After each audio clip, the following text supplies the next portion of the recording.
اللہ نبی فرمائی من لم یرحم صغیرنا ویعرف حق کبیرنا فلیس منا. اللہ نبی فرمائی څوک چې زمونږ وړو باندې رحم ونکي، وړو باندې رحم ونکي، ماشومانو باندې،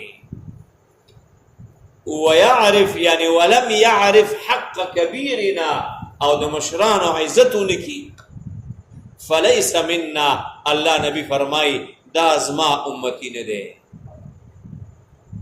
یا دا کامل مؤمن نه دی بلکہ دا ناقص او نیمګړی ایمان والا دی. د مشرانو به عزت کې، مشران چې لاندې ناست دي ته بره مه کښېنه، ځینې بې ادبه خلک دي او مشران لاندې ناست دي او دا بره کټ کې کښېني، دا بې ادبي ده، دا ادب نه دی. که دا مشر هر څوک دی، ځینې بې ادبه دي او مشر رسته را رواني او دا مخکې دی نه رواني، نه لار ورکه چې مخکې ده نه لاړ شي. ځینې بیا دومره بې ادبۍ پسې راخستې دي چې د بې ادبۍ هغه اوچت غره باندې ولاړ دي، استاذ یې رسته روان دی او دا دی نه مخکې روان دی.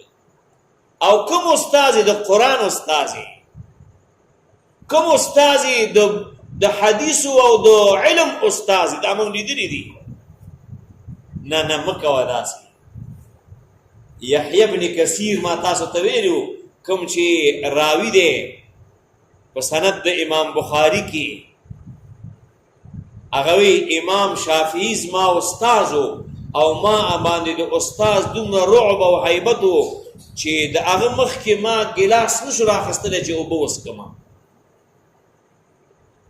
لا اله الا الله. امام شافعي وی زما استاذ امام مالکو، امام مالک چې بناستو ما چې د کتاب پاړه اړوله وی په قلاره به مې اړوله، داسې مې نه کول چې دا پاړې اواز هغه ته تکلیف ورنکي. لا اله الا الله. نو چې الله امام کړو د ټولې دنیا، نو هسې خو په مفتو کې امام شوی نه دی که نه؟ مور خو ورته بچیه ما ته ښکاري چې الله به تا نه لوی امام د دین جوړوي. بچیه امام مالک ورته وی یا بنیه انی ارى الله، زه ګورم چې الله ستا په زړه کې رڼا اچولې ده. ای شافعي، زه ګورم چې الله ستا په زړه کې رڼا اچولې ده. فلا تطفئ نورها بالمعصیة، خیال کوا چې دا رڼا په ګناه سره مړه نه کړي. چرته ګناهونه رڼاګانې مړې کوي، ګناهونه زړه کې رڼا مړه کوي، ګناهونه په مخ د مخ رڼا مړه کوي، ګناهونه د ذهن رڼا مړه کوي، بصیرت د ذهن اخری الله درنا.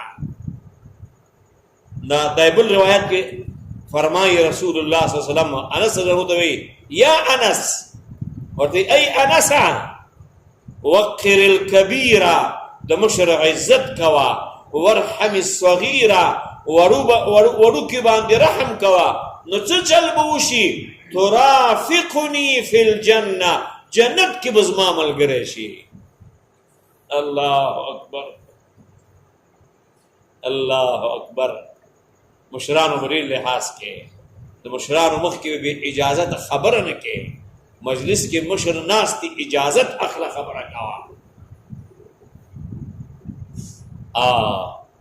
نو علب الله د رحم دروازې مونږ باندې کلاوي، کله چې مونږ د رسول الله صلی الله علیه وسلم په خوږو توصیتنامو باندې عمل وکړو، الله مونږ کې د عمل ماده راولي، الله مونږ ته توفیق راکړي، الله زمونږ ناس ته قبوله کړي، الله دې مجلس ته چې څومره ملګري راغلي دي، الله مونږ سره د دین او د دنیا او د آخرت ټول مشکلات آسانه کړي. ربنا تقبل منا انك انت السميع العليم वतुब अलैना इन्नका अंतत तव्वाबुर रहीम व इय्याकुम बोला स्थळे सोची अल्लाह